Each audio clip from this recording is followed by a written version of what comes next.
À quoi ça sert de faire une formation énergéticienne? Je pense que la première chose qu'on doit savoir faire quand on veut faire du magnétisme, des soins énergétiques pour aider les gens, c'est se protéger. Parce que dans les mondes subtils, il y a des entités, il y a des démons, on peut les attraper quand on transfère de l'énergie à quelqu'un, tout simplement parce que la personne en face a une entité et que l'entité elle se duplique et elle vient sur vous si vous raisonnez avec. C'est-à-dire que si vous avez des affinités avec. Et du coup, ça craint parce que, imaginez, vous voulez faire 8-10 soins par semaine pour aider plein de gens et qu'à chaque fois vous récupérez des entités, vous allez finir complètement polluer votre lieu aussi, donc vos enfants peut-être, votre mari, vos animaux, enfin tout votre appart sera pollué en énergie parce que vous ramenez ces entités à chaque fois et si en plus vous les percevez pas, eh bien petit à petit votre lieu de vie va avoir un taux vibratoire très négatif et vous serez mal, voire déclencherait des maladies. Donc on devient en fait énergéticienne quand on suit une formation énergéticienne parce que c'est beaucoup plus prudent que de le faire au feeling.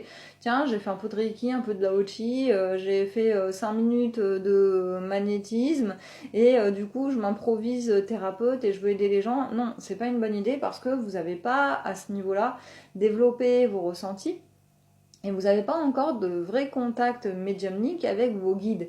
Et en fait, le deuxième point qu'on aborde en formation énergéticienne et que je pense super important, c'est d'avoir les guides et les alliés ultra puissants dans les mondes subtils qui vont vous dire qu'est-ce qu'il faut harmoniser, comment l'harmoniser, avec quel protocole, qui vont vous mettre en garde aussi s'il y a une entité, s'il y a un démon, s'il y a un lieu où il ne faut pas aller, si vous n'avez pas le niveau pour la séance, et qui vont vous aider aussi à travailler vos propres blocages et problématiques pour pas faire de transfert sur vos clients.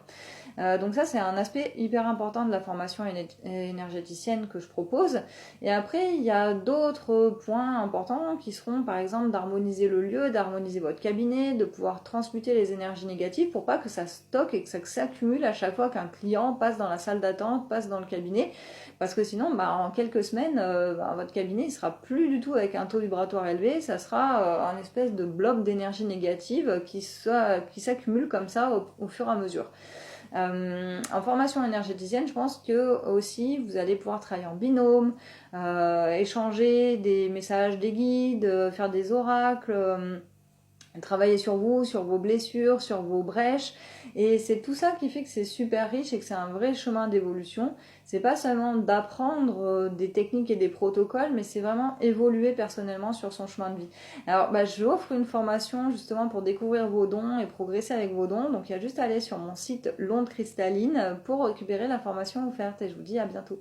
Ciao, ciao.